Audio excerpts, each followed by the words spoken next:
Hey there, I'm Gilad Barash, and welcome to Who's Your Data, the podcast that deals with how data influences life and how life influences data, the human side of data analytics. Hey there, and welcome to a new episode of Who's Your Data. Generative AI has already started to have major implications in regards to the content that we consume, and this is especially true in music. In today's episode, I chat with Eyal Golshani, VP of Data Science at Vevo, the world's leading music video network, to discuss how data and generative AI influence their work.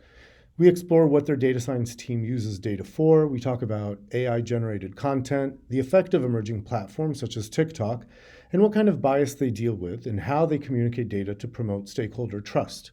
We also think about AI's emerging place in the industry and what it may look like down the line. And lastly, Eyal shares with us what he looks for when hiring for data science roles. Let's get to the interview. Okay, Eyal, thank you for coming on Who's Your Data podcast, and welcome. Thank you. So can you start by telling us a little bit about your background and how long you've been doing data science in the entertainment industry? Started working quote-unquote data science proper over 10 years ago. Before that, I actually used to work in the aerospace industry. After working there for close to a decade, I decided I wanted a bit of a sea change. The big words at the time wasn't data science, was actually big data. And started looking into it, and then I came across data science, and the more I read about data science, I realized I was already doing a big part of data science anyway. I did a master's of business analytics, and at the same time also started applying for data science jobs, and then kind of moving into data science and actually entertainment was simultaneously. I found a job at Sony PlayStation as a senior data scientist analyzing gameplay behavior at Sony PlayStation. And that's where I also fell in love in the entertainment space, digital media. Nice. So having worked in other domains as well, like aerospace, would you say there's anything unique about data science in the entertainment industry? It's a personal answer, which is, for me, it was fun. I say it's personal because for some people it'd be like just I need a job, but I typically find that if you go on my company and you see why people work there, you'll see people are ex-musicians or people who have a really strong passion for music. You will find that people who work in the entertainment space has a very strong flair for entertainment, and they do it because they're extremely passionate about it. And you might not see that if you ever go into other fields. So it seems to me when I think about data science in any industry, and especially in an industry like this, what is interesting to me about data science in such an industry is around the data that's being collected, the algorithms and the things, the tasks, the mechanisms, and the goals of using data science. In this case, I assume that the data is collected and used for the following purposes that I think are rather common: increasing subscription base, selling ads on the platform, maybe improving recommendation of the recommendation engine. Is there any other big use case that data is used for? No, I think the way my analogy that I keep in the back of my mind of how I think about the industry is a museum where you're showcasing a piece of art, and that piece of art in this case is a music video. And the job of the museum is to build an exhibit and price the exhibit accordingly. And in essence, everything I do is in kind of service of that, of how can I surface the exhibits the artist has built and package it in a way that's the most attractive, and then both from an exhibit people want to go and see, but also from an exhibit people want to go and pay good money to see. So. And I would imagine you really try to personalize the exhibit to the museum visitor. Sometimes you can, sometimes you can't. Some of our channels that we showcase our information on are linear channels in nature, so it's TV broadcast. Mm-hmm. So there is some level of personalization, but when you're doing full national coverage, there's only so much you can do. But even within that, there's some limited abilities to kind of do personalization. There's seasonal events that happen, East Coast versus West Coast. There's some abilities to kind of make it more personal. in the past few years, there's been a lot more thinking about privacy and restrictions on data that is collected or that can be used. Anything from GDPR in Europe or CCPR in California that really restrict what you collect and require the users to opt in, perhaps, and given the ability to opt out. Have any of these data privacy policies and awareness affected the industry and your ability to collect and utilize data? Is there less data collected or more restrictions on what you can do with it? I think one of the key AI people from Google said that the secret sauce is never in the algorithm, the secret sauce is in the data. So the more limits you have on your data, the less ability you have to be able to build models with increased accuracy. So yeah, the implication was we had to kind of find ways of building models with less grain in mind. So things like dealing with aggregates, as an example. There's a good ways and bad way of looking at it. The kind of net downside way of looking at it is the increased accuracy. The plus side way of looking at it is it's more robust for the future. You have to be, if you build it in the right way, once those restrictions come into place, you're well set up to be able to continue working in a kind of a cookieless environment. Yeah, you bring up an excellent point in terms of the deprecation of the third-party cookie that Google has been threatening for years. I think it keeps getting moved. You're right that building the mechanisms now that will deal with it, even though cookies are still available, is going to make it more robust in the future. Just in general, a question about, in your opinion, I think one of the biggest issues with the transition from cookie-based to cookie-free, when there is no longer tracking on users through third-party cookies, is the issue of measurement, of how today, when you utilize cookies, you can then also track and follow and see whether the users click or go to a certain page and see if whether it's your ad was useful or the recommendation was useful, etc. But once they're deprecated and gone, you're not going to be able to follow them and see if what you did worked. It just becomes a slightly different way of measuring things. You can deal with things like aggregates, less extent, but at least it's directionally tell you whether you're moving in the right direction or not. There's things like switchback testing. Again, there's challenges there, but it can be done. The trade-off is really just accuracy versus privacy. Right. That's the trade-off. I think as long as it's an even playing field and everybody's playing by the same rules, we're good. I think it just means that everybody's an aggregate spending more time, more resources for decreased accuracy, and as long as everybody's playing by the same rule, it's an even playing field, so we're good. So to me, two of the biggest shifts in the entertainment industry and music in the past few years have been streaming and now AI generated content. So let's talk about AI generated content for a minute, whether it's deep fakes in videos or AI generated music, like let's say somebody creating a version of Drake songs being sung by Cher, which God only knows why somebody would do something like this, but I guess there are evil people in the world. I think that it's yet to be determined what's going to happen. So there's a couple of things to that question. First one is, will you be able to detect if somebody uses AI generated content in a video? Some of it is very obvious, like the Cher example you just provided. It's the artists, that they wouldn't do something like this, and it seems off. But there's a more nefarious version of that, which is the ability to be able to come up with lyrics that are in the spirit of a certain artist. So you could put an artist who's extremely talented with writing lyrics, let's just say Ed Sheeran. If you can use the AI to generate content that are in the spirit of that artist, in essence, you are taking away their intellectual property, their gift, so to speak, and you're commoditizing it.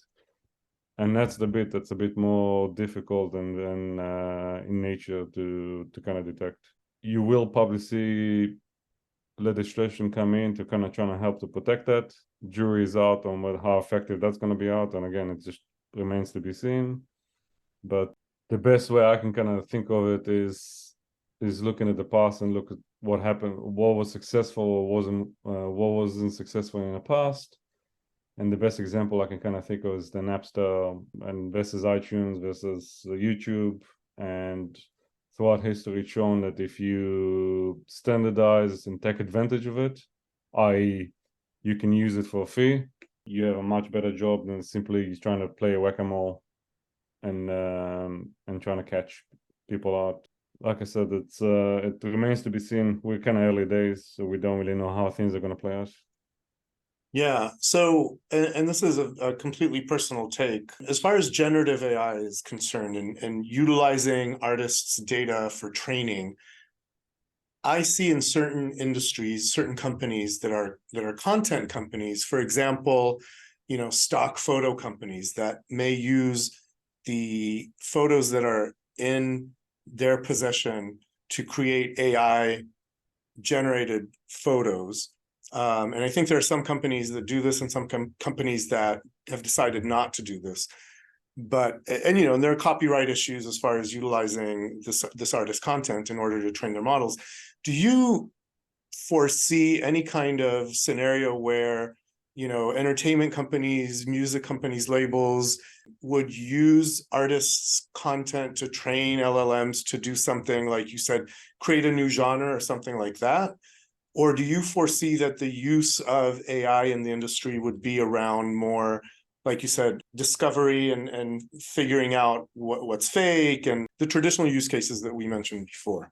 Again, this is a very personal take as opposed to any official government company position.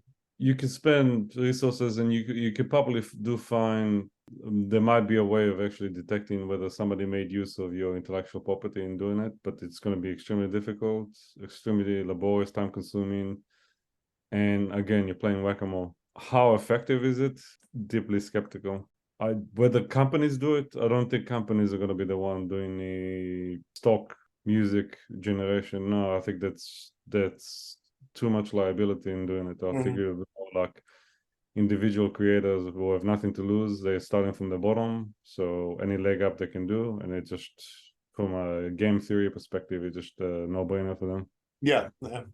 Not that I'm endorsing it. No, of course. This is all personal opinion. One of the other things, just again, around content is a question that I've always been interested in. It seems that in recent years, artists have been utilizing, new channels like TikTok. It almost seems like the point is to go viral rather than to have a traditional hit, because that's what the kids are listening to.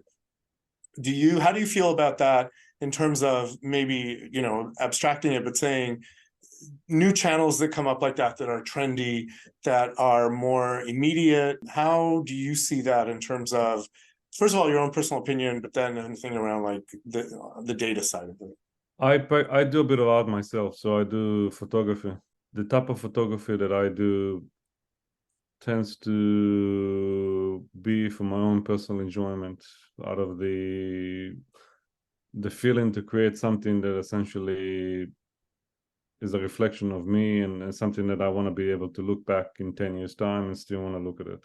I fear that if you trying to create the photography I want to do in order to satisfy an algorithm, I'll end up creating an art for somebody else that I have no emotional attachment to, and they might not actually necessarily stand the test of time. If I look at it in 10 years' time, I wouldn't even recognize it as being my work. So I would say that's the same equivalent in music of, if you are making music, just make sure you do it for yourself and you don't get to a point where you end up being sucked into creating work in order to satisfy an algorithm that you end up essentially not creating something that we look at the same way we look at music videos and music in general from the 60s, 70s, 80s, and 90s, and it's still evergreen and timeless. Yeah, I think that's a very profound statement. I mean, if you're doing it for the art, you will have a lasting legacy.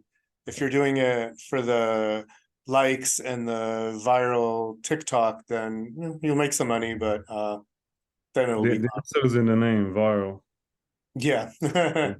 So one of the things that interests me in general when I talk to anybody, any data people from any industries, around the kinds of biases in the data that they have to deal with. And so I wonder, for in your industry, what kind of biases do you deal with in that data and that you collect, and how do you address it? And just as an example, one of the things that working in ad tech that I found, one of my favorite stories of people, and it comes down to people also understanding what the data is and what's in it and what isn't in it. In ad tech, when we're using people's online behavioral digital signals as far as what websites they visit, what apps they used, what geolocation they were at that their phone registered, that's the kind of data that you have. And so those are the kind of questions that you can ask in order to get meaningful answers. And remember that one client that we worked with wanted to target retirees in retirement villages that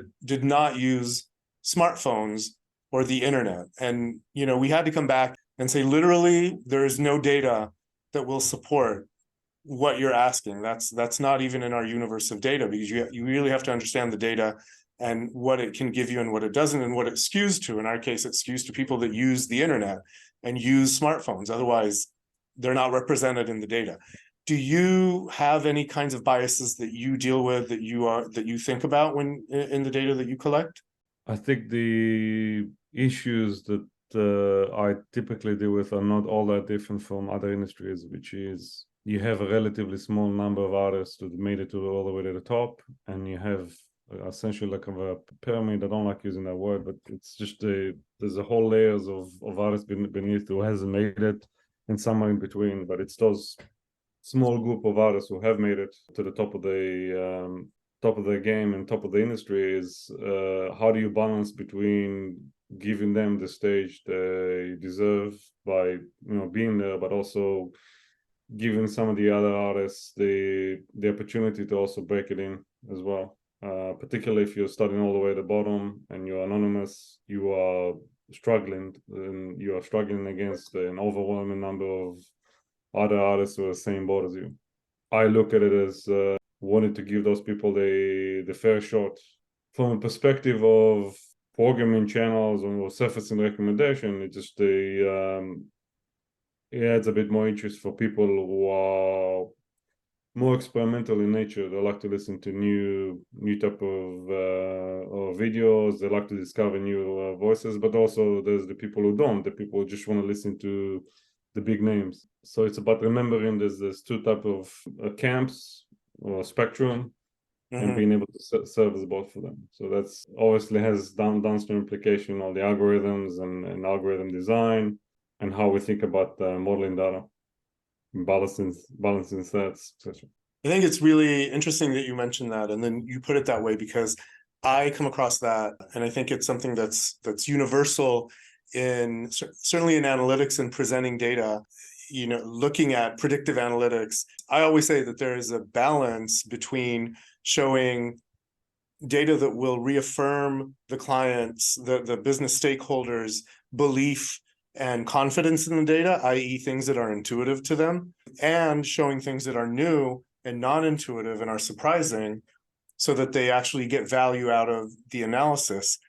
Because if you skew too much to one side, if you only show them things that they already know, it's boring. But if you show them new things, too many new things that are unintuitive and that they don't necessarily believe or they think are surprising, then they have less confidence in the data and they're not sure that it really is working for them. So always finding that balance of showing enough to give them confidence in the data and the process, but then enough new stuff to actually be interesting and meaningful. The known artists are the anchor, the familiar and the safe. Yeah. Whereas the new artists are the exploration and the excitement. Yep. And really what you want to do is deep in and out of safety to explore. Yes. Yeah. And I guess it's an art to kind of feel, certainly with clients that you work with, and it would be much harder for you to do it on a personal level, but to really get a feel for the comfort level of the stakeholder of how much exploration they're willing to tolerate. Sure, it's different for different people. Depending how much you want to go into psychology, there's a lot of underlying reasons. Yeah, and I think that's what makes it so fascinating. Doing the data science part is just the beginning of it. Then communicating it to the stakeholders is a whole other art. Speaking of communicating to stakeholders, as a data strategist, one of the biggest challenges that I see is convincing business stakeholders to prioritize and trust the data-driven decision making. As we mentioned, it's a whole art of communicating it so as to convince them. And so, speaking about the entertainment industry in general, in your opinion, what has your experience been with stakeholder buy-in, and what strategies do you use to present and convince people of, especially the exploration and the non-intuitive things? My opinion on it has changed throughout the years, and I trying to be looking at it a bit more holistically. Came to the conclusion, rightly or wrongly, that whether people are willing to trust you and be more data driven is directly related of how competitive the industry is. The more monopolistic an industry is, the less likely or the less inclined or the less urgent is to make use of analytical tool to make smarter decisions. With that in mind, yeah, that's kind of, I'll leave it at that. That makes a lot of sense. The more monopolistic you are, the less incentive you have to try new things. Yes. Yeah. Because you don't have to. Because you absolutely don't have to. That's absolutely right. Yeah. In your opinion, in Skynet becoming self-aware and our machine overlords taking over, all of that notwithstanding, in your opinion, in the next few years, where do you see, whether it's generative AI or other methodologies, AI going in the industry in terms of its effect on your work? I'm giving you a personal opinion where I think it's going to go. Yes. I think it's going to become its own genre. I think it will commoditize some element of songwriting. And if I'm correct in my initial assessment, I think it might end up impacting how artists actually license out the creative thought process. I think I'm a really big believer that if you look hard enough, you'll find there's a lot of cyclical processes in life, things going in a circle. There might be some element of people having to rediscover certain parts about what gives them meaning in their life, because AI starts automating a lot of stuff. That could push you into a cycle of lost meaning. Then it just means that you have to reinvent yourself, like everything else, in order to actually find some sort of meaning. What is that going to look like? I'm not sure, but I just think it's going to be a catalyst for the next cycle of innovation. What I've heard and thought about that I thought makes a lot of sense is that, like you said, it's going to get so commoditized that at some point the standard is going to be AI driven or AI generated, and it's going to be the manual, handmade things that are going to be the luxury items, that it will be AI for the masses. And then if you want something made by humans, that's going to be something unique. Yeah, and the only way to prove it's unique is by going back to analog principles. Yeah. And paper, super basic stuff. I know that like students, for example, are being asked to handwrite assignments because of ChatGPT, as an example. Yeah. Going back to my photography example, some of the most coveted cameras are handmade cameras in Germany. Leicas, as an example. It's the stuff that you end up discovering and rediscovering for the love of it. Analog photography making a comeback with people going back to film. Yeah. There's no logical, technical reasons to do it other than it's fun and it's for the soul. But also, I think that, like you said, when you look at history, you see the creation of digital equipment, whether it's, loopers or 808 drums, also found a way to be part of a human creative process that was unique to artists. So it may be a question of humans and how they harness the power of AI to do something unique that is still human driven. Yeah. Okay, so it's time for hot topics. The one thing I want to ask you that is going on right now that has to do with creativity and AI is the writer's strike that's going on in Hollywood. And I know that you are in a separate industry, but I think, you have some proximity, and I'd love to get your opinion on this, your personal opinion. But one of the issues that's going on right now with the writer's strike in Hollywood as it relates to technology is that, some of their demands are, first of all, that there will not be AI involved in writing scripts. They don't want to be script doctors for AI written scripts where, it'll write 80% of it and then they just have to go in and humanize the rest of it. Among other things that they want, minimum number of writers in a room and whatnot. But as it relates to the technology and how they're trying to prevent it from permeating the industry, what are your thoughts about that in terms of, this is creative people that are trying to kind of fend off the AI advancement? Think about the conversation you and I had a few minutes ago where we talked about generative AI for songwriting. The trade-off where I just took a very cold kind of game theory perspective, so to speak, and said, okay, you can either play whack-a-mole or you can play intellectual property licensing, as being your kind of two options. You have to ask the question of if a company wants to make use of AI to write a generative script. Firstly, what is the quality of that script? Is it going to be a Oscar-nominated script? Is it going to be somewhere in the middle, or kind of the relatively low quality that you have to put a fair amount of work to kind of get it up to speed? If the answer is if it's kind of really low quality stuff, do you really need to enforce a rule into place by union in order to protect it, or whether you just let the free market sort itself out? And that's been the debate for ages throughout time of free market versus legislation. So it really, just to answer that question, typically comes down to where you sit on that spectrum, whether you're more a market would sort itself out versus protectionist rules in place. I tend to be a bit more free market in place because I tend to gravitate towards quality product. And if an AI writes a script and it's essentially really low quality and there's nothing engaging about it, for me, I end up not watching that content. And if I don't watch the content, it doesn't get monetized. And if it doesn't get monetized, why would people keep using AI generated scripts to do it? Unless you see an increment over time where it's essentially surpassing any written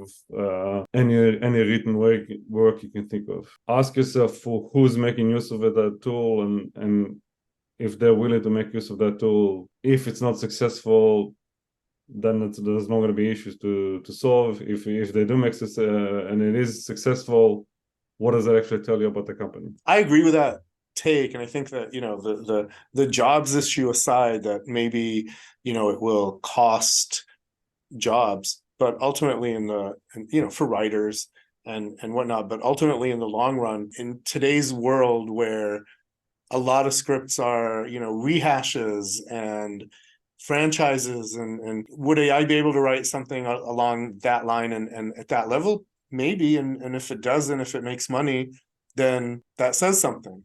And so the human element, again, like you said, and like we mentioned before, mediocre scripts that exist today too. But if writing mediocre scripts becomes commoditized by AI, then okay, now humans can differentiate by writing the really good Oscar-nominated ones. Going back to my, I told you I did a master's of business analytics, and one of the interesting concepts that was introduced there is the idea of technology being a constant disruptive force that forces cycle after cycle of innovation. Mm-hmm. And every new innovation that comes in disrupts the industry inevitably. The car was introduced as a way of dealing with horse manure and the sanitation and hygiene issues that was causing in London, where people have to have a handkerchief over their face because of the smell was so overpowering. And then the car itself became a big pollutant to a point where we are now looking at the next cycle of solving that solving that problem, Every new technology comes in, introduces way of solving the old problem by introducing new ones. until the next solution comes into place, up until the game over, which is when you run out of intellectual ability to solve the problem with the chain problem we created. What you describe is a bigger issue than simply the writers. If you just zoom out for a second, if you're an accountant and all of a sudden the accounting can be modernized using AI and get 99% of the work done, and then the accountant simply ratify the work. What does that do to the accounting industry, the banking industry? You pick any industry that you can that relies on a fairly large amount of fairly mechanized processes that you can kind of model and modernize. They're going to come across the same issues. So it's not simply limited to writers and the writer's strike. The key is probably to find a way to, from the writers and from the creative people, from the accountants, from the bankers, how to harness the AI rather than be replaced by it. And that's what, as I always say when I'm asked, like, AI isn't going to replace you, but somebody who knows how to use AI will. But yeah, but that's the story of time of, Yes. It's adapting to change, right? Yes. And so speaking of adapting to change, and if you have, if a data scientist, somebody who's new in the field, is looking for that change and is interested in breaking into the entertainment analytics business, what would you recommend that they learn or pay attention to in terms of, are there specific standard tech stacks or algorithms or methodologies that are common that they might want to familiarize themselves in order to break into the industry?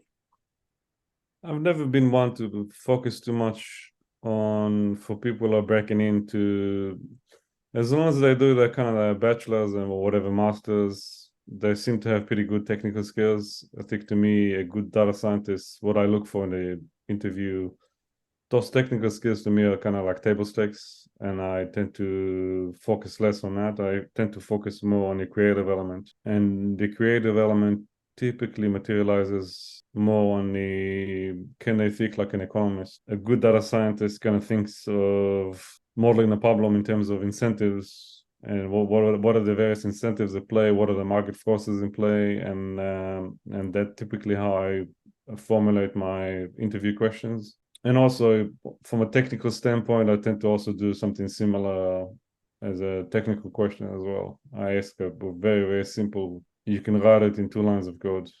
Mm-hmm. And I've had people who write it and solve their problem in 2 lines of code.